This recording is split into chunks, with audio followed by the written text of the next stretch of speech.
Smart phone முழுவதுமாக சுவிட்ச் of ஆகும் வரை நீங்கள் அதனை பயன்படுத்தினால் உங்களது ஃபோனின் பேட்டரியின் வாழ்நாள் பாதிக்கப்படுவதோடு அதன் செயல்திறனும் குறையும் என்ற உண்மை பலருக்கும் புரிவதில்லை. மேலும் உங்களது ஃபோனை சார்ஜ் செய்த பின்னர் தனது 100% கொள்ளளவை எட்டிய பின்னும் பல மணி நேரம் ஃபோனை சார்ஜிங்கில் விட்டுவிடுவது கட்டாயமாக தான் அதன் செயல்திறனை பாதிக்கும்.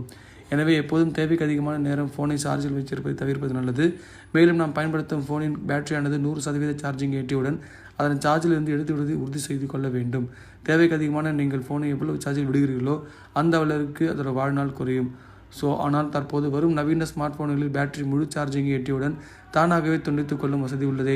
இதனால் பிரச்சனை ஏற்படுது என நீங்கள் நினைக்கலாம். ஆனால் என்னதான் டிஜிட்டல் முறையில் நீங்கள் ஃபோனை சார்ஜில் இருந்து துண்டித்தாலும் நேரடியாக சார்ஜர் இணைப்பதை துண்டிப்பதுதான் எப்போதும் முழுமையான மற்றும் பாதுகாப்பான வழிமுறையாகும். எனவே இரவு முழுதும் ஃபோனை சார்ஜ் செய்வதை முடிந்த அளவுக்கு தவிர்க்கவும். இதை பற்றி உங்கள் கருத்தை கமெண்ட் பாக்ஸில் பதிவு பண்ணுங்கள். இதே போன்று பல அப்டேட்டான விஷயங்களை தெரிஞ்சுக்கிறதுக்கு நம்ம அப்டேட் ஜங்ஷனை லைக் பண்ணி ஷேர் பண்ணி கமெண்ட் பண்ணுங்கள். சப்ஸ்கிரைப் பண்ணுங்கள் மக்களே.